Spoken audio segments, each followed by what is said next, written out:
Hello everybody, welcome back to my channel Imaginary Classes. So, we are discussing class 10 civics. हमने chapter first को already read कर रखा है, तो हम यहाँ पे चैप्टर 2 को स्टडी करने वाले हैं. ठीक है. अगर चैप्टर 2 का बात करें तो चैप्टर 2 में फेडरलिज्म दिया हुआ है. अगर मैं आपको बता दूं कि मैंने फर्स्ट चैप्टर में आप लोगों को पावर शेयरिंग के फॉर्म को बता रखा है. ठीक है. उसमें फॉर्म का बात करें तो मैंने आपको बताया था कि वहाँ पे जो पावर होता है वो ऑर्गन के बीच में डिवाइड होता है, जो पावर होता है वो लेवल्स के बीच भी डिवाइड होता है. ठीक है. और लेवल में मैंने बता रखा है कि जो लेवल होता है वो कुछ पावर सेंट्रल लेवल के पास होता है, कुछ पावर स्टेट लेवल के पास होता है. ठीक है. यहाँ पे एक और लेवल को इंक्लूड किया गया है जिसको कि हम लोग लोकल में पंचायत और फिर शहर में म्यूनसिपैलिटीज़ के नाम से जानते हैं. ठीक है. इसी को हम लोग इस चैप्टर में डिटेल में स्टडी करने वाले हैं. फेडरलिज्म का डेफिनेशन क्या होता है वो बताने से पहले मैं आप लोगों को ये बता दूं कि मैंने आप लोगों को ऑलरेडी फर्स्ट चैप्टर में बता रखा है कि बेल्जियम और श्रीलंका में किस तरह से पावर को डिवाइड किया गया था. ठीक है. तो अगर हम लोग यहाँ पे बेल्जियम को ओवरव्यू थोड़ा कर लें तो वहाँ पे हम लोगों ने बेल्जियम में पढ़ा था कि जो पावर है वो सिर्फ सेंटर के पास नहीं था. ठीक है. वहाँ पे कॉन्स्टिट्यूशन को बार बार अमेंड कर दिया जा रहा था. क्यों? क्योंकि जो पावर था वो चाह रहा था कि हर किसी के पास हो. ठीक है. जैसे कि सिर्फ सेंटर के पास ना हो, वहाँ पे रीजनल कम्युनिटीज़ के बीच में भी पावर को डिवाइड कर दिया जा रहा था. लेकिन जो पावर था वो बस उसको दे दिया जा रहा था सेंट्रल गवर्नमेंट के द्वारा. अब दे दिया जा रहा है तो सेंट्रल गवर्नमेंट का जब मन हो वो उससे छीन भी सकता है ना. उसके लिए क्या हुआ, 1993 में रीजनल गवर्नमेंट को जो पावर था वो कॉन्स्टिट्यूशनल पावर घोषित कर दिया गया. मतलब अब जो होगा रीजनल गवर्नमेंट वो डिपेंडेंट नहीं रह जाएगा आपका सेंट्रल गवर्नमेंट पे. ठीक है. अब मतलब उसको कॉन्स्टिट्यूशनल पावर मिल गया है कि ये पॉइंट है, इस पे आपको रूल बनाना है, ये आपके हैंड में है. ठीक है. तो ये मतलब इस पे आप ही रूल बनाओगे. ठीक है. ये हो गया था. तो यहाँ से हम लोग क्या समझेंगे, यहाँ से हम लोग ये समझेंगे कि जो पावर था वो अब किसी एक हैंड में नहीं रह गया था. पावर यहाँ पे बहुत सारे हैंड में डिवाइड हो गया था. ठीक है. लेवल में डिवाइड हो गया था. इसको हम लोग फेडरल सिस्टम बोलते हैं. ठीक है. अगर किसी एक के पास पावर है, जैसे कि सेंट्रल लेवल के पास ही सिर्फ पावर है, तो वो यूनिटरी सिस्टम हो जाएगा. लेकिन अगर पावर सेंटर के पास, स्टेट के पास, रीजनल गवर्नमेंट के पास डिवाइड हो गया है तो ये फेडरल सिस्टम कहलाएगा. ठीक है. तो बेल्जियम को हम लोग बोल सकते हैं कि बेल्जियम में कैसा सिस्टम था गवर्नमेंट का, तो फेडरल सिस्टम था. अगर वही हम लोग दूसरी तरफ श्रीलंका का बात करें तो श्रीलंका में क्या था, सारा पावर सेंट्रल गवर्नमेंट के पास था. ठीक है. तमिल को जो था, तमिल वहाँ पे उन लोगों को एक जरा भी पावर नहीं मिला था. वो लोग स्ट्रगल कर रहे थे पावर के लिए, लेकिन उन लोगों को पावर नहीं दिया जा रहा था. ठीक है. तो इस तरह से हम लोग कह सकते हैं कि जो श्रीलंका है वहाँ पे यूनिटरी बेसिस पे गवर्नमेंट को फॉर्म किया गया था, और जो है आपका बेल्जियम वहाँ पे फेडरल सिस्टम में गवर्नमेंट को फॉर्म किया गया था. ठीक है. तो ये हो गया आपका यहाँ पे. तो अब हम लोग स्टडी करेंगे व्हाट इज़ फेडरलिज्म. यहाँ पे मैं आप लोगों को इस चैप्टर का शॉर्ट नोट्स बना के दे रही हूँ. अगर आप लोग चाहो तो चैप्टर का रिवाइज करने के लिए आप मेरे नोट्स से भी स्टडी कर सकते हो. ठीक है. तो अगर हम लोग बात करें व्हाट इज़ फेडरलिज्म, तो फेडरलिज्म क्या होता है, सिस्टम ऑफ गवर्नमेंट होता है जहाँ पे पावर डिवाइड होता है 2 और मोर देन 2 कॉन्स्टिट्यूएंट यूनिट्स. ठीक है. अगर एक यूनिट हो जाएगा फिर तो वो यूनिटरी सिस्टम हो जाएगा. ठीक है. तो 2 और मोर देन 2 होना ही चाहिए. अगर हम लोग इंडिया का बात करें तो इंडिया में कितने यूनिट है, तो 3 यूनिट है इंडिया में. ठीक है. मोर देन 2, जैसे कि एक सेंटर होता है, एक स्टेट होता है और एक लोकल गवर्नमेंट होता है. ठीक है. तो जो ये सब अपना होता है यूनिट, इनके पास अपना इंडिपेंडेंट पावर होता है जो कि कॉन्स्टिट्यूशनल पावर होता है. ठीक है. वहीं अगर हम लोग सेंट्रल गवर्नमेंट का बात करें तो उनके पास वो सब रिस्पॉन्सिबिलिटीज दिया गया है जो कि नेशनल इंटरेस्ट होता है. ठीक है. जिस सब्जेक्ट पे नेशनल इंटरेस्ट की बात होती है. अगर वही हम लोग बात करें कि जो स्टेट होता है उनको कौन सा पावर दिया गया है जो कि स्टेट के इंटरेस्ट में होता है. ठीक है. बोथ होता है, दोनों के पास अपना इंडिपेंडेंट पावर होता है और ये लोग इंडिपेंडेंटली अपने पावर को इंजॉय करते हैं. ठीक है. सो हम लोग कह सकते हैं कि जो होता है आपका फेडरल सिस्टम वो यूनिटरी सिस्टम के एकदम कंट्रास्ट होता है. ठीक है. क्यों? क्योंकि यूनिटरी सिस्टम में पावर किसी एक हैंड में होता है. अगर वो चाहे तो पावर को डिवाइड कर सकता है, शेयर कर सकता है किसी और लेवल के पास, सब यूनिट्स के पास. लेकिन वो ऑर्डर करेगा, ठीक है। जो स्टेट होगा, प्रोविंसेस होगा, लोकल गवर्नमेंट होगा, उसको वो ऑर्डर पास करेगा कि आप ये करो, वो करो, इस टाइप से। लेकिन अगर वही हम लोग फेडरल सिस्टम का बात करें तो ऐसा कुछ नहीं है। स्टेट के पास अपना पावर है, वो अपने मर्जी से जो चाहे वो फॉर्म कर सकता है, रूल ला सकता है, उसको कोई कहने वाला नहीं है। सेंट्रल गवर्नमेंट उसको ये नहीं कह सकता है कि आप गलत कर रहे हो, आप ये करना बंद करो, ठीक है। उसके लिए हमारा है ना थर्ड पार्ट, जुडिशियरी, वो देखिएगा क्या सही है क्या नहीं है, ठीक है। तो यहाँ पे कहने का साफ साफ ये मतलब बनता है कि स्टेट गवर्नमेंट अगर कुछ अपने पावर से लॉ को फॉर्म कर रहा है तो वहाँ पे सेंट्रल गवर्नमेंट का कोई पावर नहीं होगा कि वो उसको बोले कि ये गलत है, ये सही है, आप इस बेसिस पे पावर को लाओ, ये करो, लॉ को लाओ, ठीक है। ऐसा नहीं होगा। सो यहाँ पे हम लोग फीचर ऑफ फेडरलिज्म को बात कर लेते हैं, ठीक है, कि फीचर क्या होता है फेडरलिज्म का, जो कि कुछ पॉइंट में यहाँ पे दिया हुआ है। पहला अगर पॉइंट का बात करें तो पहला पॉइंट है आपका 2 और more than 2 tears of government होना चाहिए, ठीक है, जो कि ऑलरेडी मैं डिस्कस कर चुकी हूँ। सेकेंड होता है कि etch tears has its on jurisdiction, ठीक है। ज्यूरिसडिक्शन का मतलब ही होता है अथॉरिटी, जो कि मैं ऑलरेडी डिस्कस कर चुकी हूँ। जैसे कि मैं बता चुकी हूँ कि जो सेंट्रल गवर्नमेंट होता है उनको कुछ सब्जेक्ट मिला हुआ रहता है जिन पे उनका अथॉरिटी होता है, मतलब ज्यूरिसडिक्शन होता है पावर को और लॉ को फॉर्म करने का, ठीक है। उसी तरह से कुछ स्टेट गवर्नमेंट के पास भी कुछ सब्जेक्ट मिला हुआ है जिन पे कि उनका अथॉरिटी होता है लॉ को फॉर्म करने का, जिसको कि यहाँ पे ज्यूरिसडिक्शन कहा गया है, ठीक है। अगर ज्यूरिसडिक्शन का बात करें तो ज्यूरिसडिक्शन जो होता है वो कॉन्स्टिट्यूशनली गारंटेड है, ठीक है। कोई चेंज नहीं कर सकता है ऐसे कि मेरा मन हुआ आज जाके हम चेंज कर दिए, कल वो सेंट्रल गवर्नमेंट का मन हुआ वो जाके चेंज कर दे, तो ऐसा नहीं होगा, ठीक है। ये कॉन्स्टिट्यूशनली गारंटेड राइट होता है।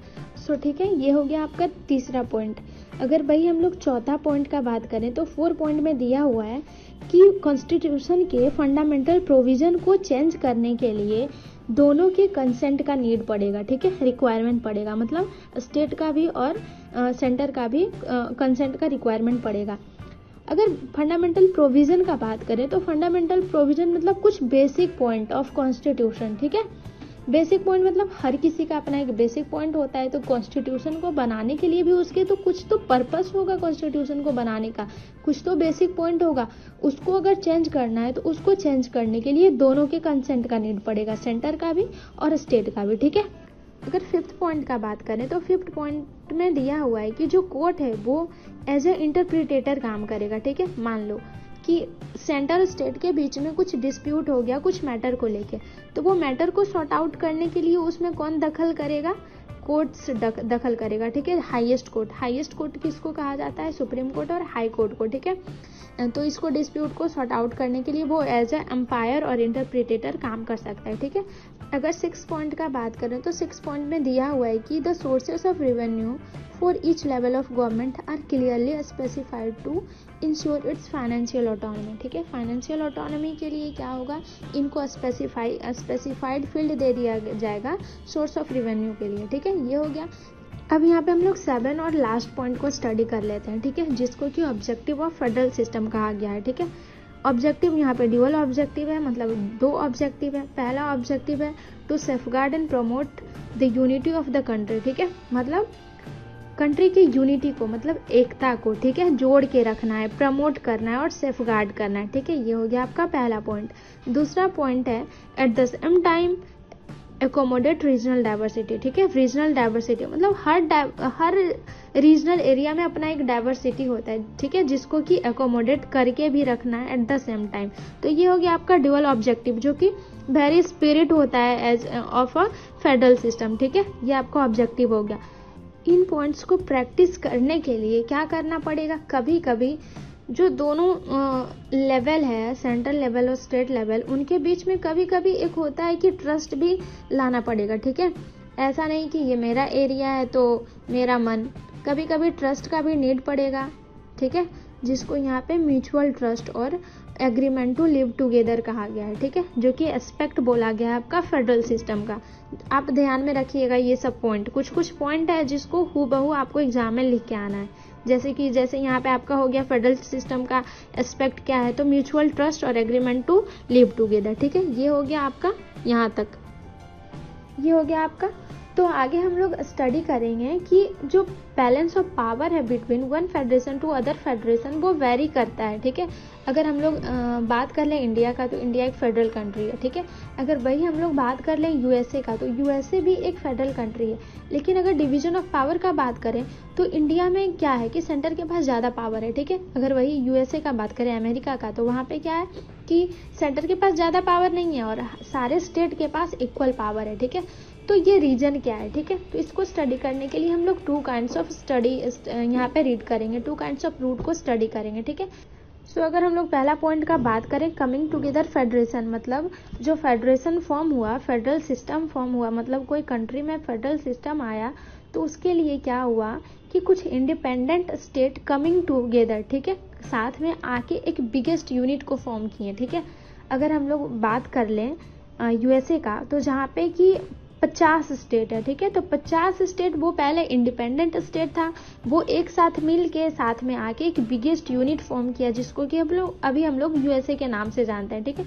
तो ये कमिंग टुगेदर है, मतलब एक साथ आया फेडरेशन को फॉर्म करने के लिए, ठीक है। एग्जाम्पल हम लोग यूएसए को बोल सकते हैं, स्विट्जरलैंड को बोल सकते हैं, ऑस्ट्रेलिया को बोल सकते हैं, ठीक है। और यहाँ पे अगर हम लोग पावर का बात करें, डिवीजन ऑफ पावर का, तो क्या है कि जो सेंटर के पास है, अगर सेंटर के पास कुछ पावर है तो स्टेट के पास भी उतना ही पावर है, और सारे स्टेट के बीच में भी इक्वल पावर को डिवाइड किया गया है, ठीक है। मतलब हर किसी ऑर्गन के पास इक्वली पावर होगा, सेंटर के पास भी वही पावर होगा और स्टेट के पास भी वही पावर होगा, और एक स्टेट के पास जो पावर है 49 स्टेट के पास भी सेम पावर होगा, ठीक है। ये हो गया आपका कमिंग टुगेदर फेडरेशन। दूसरा पॉइंट है आपका होल्डिंग टुगेदर फेडरेशन। इंडिया का हम लोग बात कर लें तो इंडिया में होल्डिंग टुगेदर फेडरेशन है, ठीक है। तो ये हो गया। इसमें होता क्या है कि एक लार्ज कंट्री डिसाइड करता है पावर को डिवाइड करने के लिए between the constituent state and national government, ठीक है। नेशनल गवर्नमेंट और कॉन्स्टिट्यूएंट स्टेट के बीच में पावर को डिवाइड किया जाता है, किसके द्वारा, एक लार्ज कंट्री के द्वारा, ठीक है। इसमें क्या होता है कि जो पावर है वो जरूरी नहीं है कि सेंटर और स्टेट के पास इक्वल पावर होगा, यहाँ पे सेंटर के पास ज़्यादा पावर होता है और स्टेट के पास कम पावर होता है, ठीक है। और ये भी यहाँ पे जरूरी नहीं है कि हर स्टेट के पास इक्वल पावर होगा, ठीक है। हम लोग बात करें कमिंग टुगेदर फेडरेशन का, तो अगर यूएसए का बात कर लें तो यूएसए में 50 स्टेट है, ठीक है। तो 50 स्टेट में हर स्टेट से 2-2 रिप्रेजेंटेटिव जाएगा आपका लेजिस्लेचर में, ठीक है, सेंट्रल लेवल पे, चाहे वो स्टेट छोटा हो या बड़ा मैटर नहीं करता। अगर वही हम लोग इंडिया का बात कर लें, जो होल्डिंग टुगेदर फेडरेशन है, वहाँ पे क्या हो रहा है, यूपी, हम लोग यूपी को बोल सकते हैं, यूपी एक बड़ा पॉपुलेशन है यूपी का, ठीक है। तो यूपी से आपका क्या होगा, ज़्यादा रिप्रेजेंटेशन जाएगा पार्लियामेंट में, ठीक है। वही अगर हम लोग उसका कंपेयर सिक्किम से कर लें तो सिक्किम एक छोटा स्टेट है, उससे एक रिप्रेजेंटेशन जाता है, ठीक है। तो यहाँ पे क्या हो रहा है, पावर अनइक्वल डिवाइड किया हुआ है, ठीक है। तो ये आपका फीचर होता है होल्डिंग टुगेदर का और कमिंग टुगेदर फेडरेशन के बीच का डिफरेंसेस का, जो कि आप लोगों को दिमाग में रखना है, ठीक है। अगर होल्डिंग टुगेदर का एग्जाम्पल का बात करें तो यहाँ पे हम लोग स्पेन बोल सकते हैं, इंडिया बोल सकते हैं, बेल्जियम बोल सकते हैं। बेल्जियम को भी हम लोग रीड कर चुके हैं, तो आप लोगों को कोई कंफ्यूजन नहीं होना चाहिए यहाँ तक, ठीक है। आगे हम लोग स्टडी करेंगे what makes India a federal country, ठीक है। मतलब इंडिया को कौन कौन सा पॉइंट ऐसा है जो कि एक फेडरल कंट्री फॉर्म करता है, ठीक है, मतलब बनाता है। सो अगर हम लोग बात करें इंडिया का, तो हम लोगों को पता है कि एक ब्लडी पार्टीशन और बहुत ज़्यादा स्ट्रगल के बाद इंडिया को आज़ादी मिला, ठीक है। अगर हम लोग बात करें इसका फेडरल कंट्री होने का, तो फेडरलिज्म वर्ड कहीं पे भी मेंशन नहीं किया हुआ है हमारे कॉन्स्टिट्यूशन में, लेकिन ये साफ साफ लिखा हुआ है कि India as a union of state, ठीक है। इंडिया क्या है, एक स्टेट का यूनियन है, ठीक है। अगर हम लोग अभी आगे जो 7 पॉइंट को स्टडी किए थे फेडरलिज्म का फीचर का, तो वो सारा पॉइंट इंडिया में अप्लाई किया जाता है, ठीक है। ये हो गया आपका। आगे हम लोग फेडरलिज्म का बेसिक पॉइंट का बात करें तो इंडिया में 3 टियर सिस्टम है, ठीक है। ओरिजिनली मतलब कॉन्स्टिट्यूशन में ओरिजिनली प्रोवाइड है 2 टियर ऑफ गवर्नमेंट इंडिया के लिए, एक सेंट्रल लेवल का और एक स्टेट लेवल का, लेकिन बाद में अमेंडमेंट करके इसमें लोकल गवर्नमेंट को भी इंक्लूड किया गया है, ठीक है, जिसको कि पंचायत और म्यूनसिपैलिटीज़ के नाम से हम लोग जानते हैं, एडेड बाय एन अमेंडमेंट, ठीक है। अमेंडमेंट के द्वारा इसको ऐड किया गया है, इसलिए हम लोग इंडिया को 3 टियर सिस्टम ऑफ गवर्नमेंट के नाम से जानते हैं, ठीक है। तो ये भी एक फेडरलिज्म का फीचर है। सो हम लोग कह सकते हैं कि इंडिया एक फेडरल कंट्री है, ठीक है। सो हर फेडरल स्टेट के तरह मतलब कंट्री के तरह इंडिया में भी लेजिस्लेटिव पावर को डिस्ट्रीब्यूट किया गया, मतलब डिवाइड किया गया है, ठीक है। यहाँ पे 3 फोल्ड में पावर को डिस्ट्रीब्यूट किया गया है सेंटर और स्टेट के बीच में, ठीक है, मतलब यूनियन गवर्नमेंट और स्टेट गवर्नमेंट के बीच में। पहला बात कर लें यूनियन लिस्ट, ठीक है। यूनियन लिस्ट में कौन कौन सा लिस्ट होता है, तो वैसा लिस्ट होता है जो नेशनल इम्पोर्टेंस को लेकर होता है, ठीक है, मतलब जिसमें कि नेशनल इम्पोर्टेंस की बात होती है, वैसा सब्जेक्ट को किसमें इंक्लूड किया गया है, यूनियन लिस्ट में, ठीक है। यूनियन लिस्ट में क्या होगा, जो यूनियन गवर्नमेंट होगा वो अलोन मतलब अकेला लॉ को फॉर्म करेगा, बनाएगा, ठीक है। एग्जाम्पल का हम लोग बात कर लेते हैं, डिफेंस का बात कर लेते हैं, फॉरेन अफेयर का, बैंकिंग का, कम्युनिकेशन का, तो ये सब एक तरह से नेशनल इंपॉर्टेंस का बात हो जाता है, ठीक है, जिसमें कि ऑल ओवर कंट्री को देखा जाता है। डिफेंस का मतलब डिफेंस एक तरह से किसी एक पार्ट के लिए थोड़ी ना जरूरी है, वो ऑल ओवर कंट्री के लिए हम लोग देख सकते हैं। फॉरेन अफेयर का बात करें तो फॉरेन अफेयर मतलब फॉरेन से रिलेटेड कोई भी मैटर हो तो वहाँ पे अगर इंडिया को रिप्रेजेंट करना हो तो इंडिया को एज ए कोई स्टेट थोड़ी ना रिप्रेजेंट करेगा जाके, वो तो एज ए कंट्री रिप्रेजेंट करेगा ना। तो ये सब मैटर पे कौन लॉ को फॉर्म करेगा और किसका इंपॉर्टेंस ज़्यादा होगा, तो वो होगा आपका यूनियन गवर्नमेंट का, ठीक है। इसलिए इसको किस में इंक्लूड किया गया है, यूनियन लिस्ट में इंक्लूड किया गया। अगला होता है आपका स्टेट लिस्ट, ठीक है। स्टेट लिस्ट में कैसा सब्जेक्ट होता है जो कि स्टेट और लोकल इम्पोर्टेंस के लिए इम्पॉर्टेंट होता है, ठीक है। इसमें कौन लॉ को फॉर्म करेगा, तो स्टेट गवर्नमेंट इसमें लॉ को फॉर्म करेगा, ठीक है। एग्जाम्पल के लिए हम लोग ले सकते हैं पुलिस को, ट्रेड को, कॉमर्स को, एग्रीकल्चर को वगैरह वगैरह को, ठीक है। एग्रीकल्चर का अगर हम लोग बात करें तो पूरे इंडिया में एग्रीकल्चर एक जैसा थोड़ी ना होता है, हर स्टेट में अलग अलग होता है। पंजाब में एग्रीकल्चर अच्छा है तो वही हम लोग कर्नाटका का बात करें तो कर्नाटका में आपका टेक्नोलॉजी अच्छा है, ठीक है। तो हर स्टेट अपने स्टेट के अकॉर्डिंग, वहाँ के कंडीशन के अकॉर्डिंग, वेदर के अकॉर्डिंग लॉ को फॉर्म करेगा, ठीक है। तो ये आपका स्टेट लिस्ट में आ जाएगा, ठीक है। और इस पे किसका पावर होगा लॉ को फॉर्म करने का, तो स्टेट गवर्नमेंट को, इसीलिए इसको स्टेट लिस्ट में इंक्लूड किया गया है। हम लोग यहाँ पे तीसरा फोल्ड का बात कर लेते हैं। तो तीसरा फोल्ड को कहा गया है आपका कंकरेंट लिस्ट, ठीक है। इसमें वैसे सब्जेक्ट होते हैं, वैसे मैटर होते हैं जो कि दोनों के इंटरेस्ट की बात होती है, ठीक है, स्टेट का भी और यूनियन का भी, ठीक है। तो इसमें लॉ को कौन फॉर्म करेगा, जहाँ पे दोनों का इंटरेस्ट की बात हो रही हो तो यहाँ पे दोनों लॉ को फॉर्म कर सकते हैं, ठीक है, बोथ कैन मेक लॉज, ठीक है। अब लेकिन मान लो कि स्टेट को कुछ मैटर है, यहाँ पे कुछ मैटर नीचे लिखा हुआ है किस किस को कंकरेंट लिस्ट में इंक्लूड किया गया है। तो एजुकेशन है, फॉरेस्ट है, ट्रेड यूनियन है, मैरिज है, एडॉप्टेशन है, सक्सेशन है, ये सब को आपको कंकरेंट लिस्ट में इंक्लूड किया गया है, ठीक है। मान लो हम लोग किसी एक पॉइंट को ले लेते हैं, मान लो मैरिज को ले लेते हैं, ठीक है।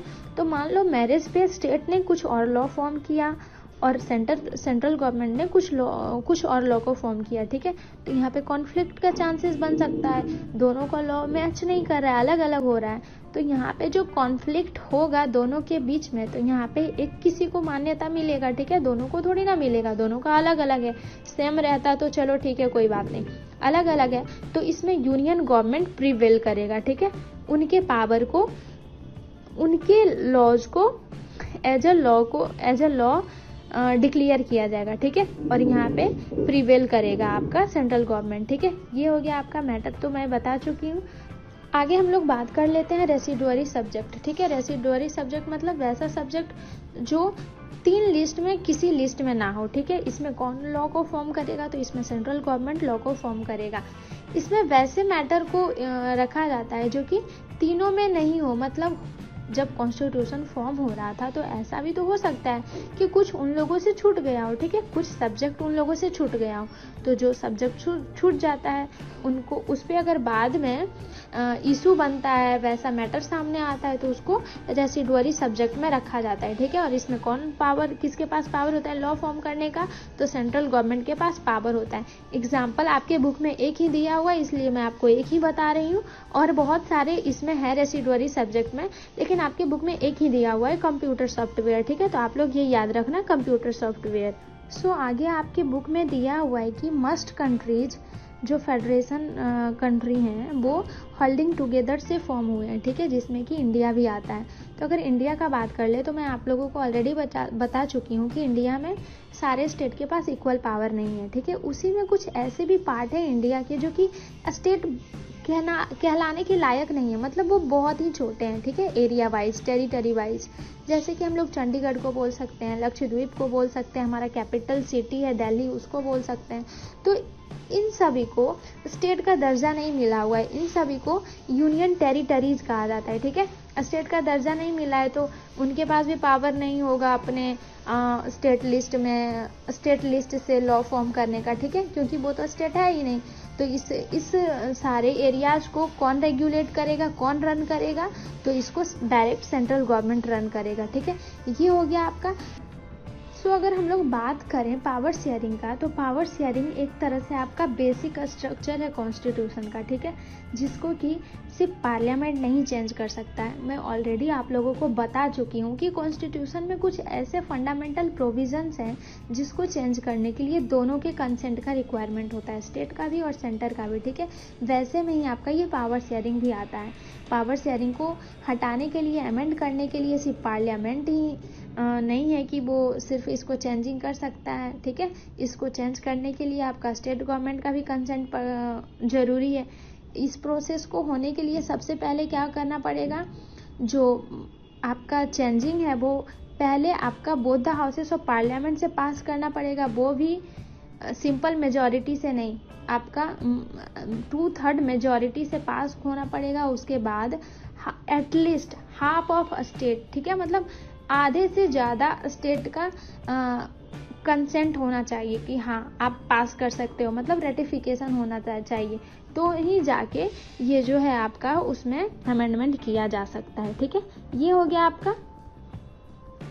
आगे आपका दिया हुआ है कि जो जुडिशियरी होता है वो बहुत ही इम्पोर्टेंट रोल प्ले करता है हमारे कंट्री में, ठीक है, और एक फेडरल कंट्री में, ठीक है।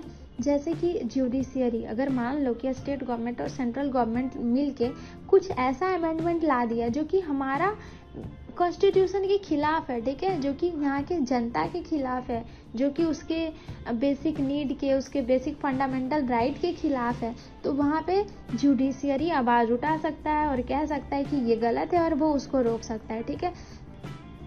सो आज मैं इस लेक्चर को यहीं पे स्टॉप करती हूँ। अगर आगे बढ़ाऊँगी तो काफ़ी लेंथी हो जाएगा, जो कि इंटरेस्टिंग नहीं होगा फिर, ठीक है। तो अगर आप लोग इसको स्टडी कर लेना, अगर आप लोगों को कोई भी प्रॉब्लम है तो बेहिचक आप लोग कमेंट सेक्शन में पूछ सकते हो और मैं सारे क्वेश्चन का आंसर कर दूँगी, ठीक है। सो अगर आप लोगों को अच्छा लगा हो तो प्लीज़ लाइक करें, शेयर करें, कमेंट करें, सब्सक्राइब करें। Thank you, bye bye.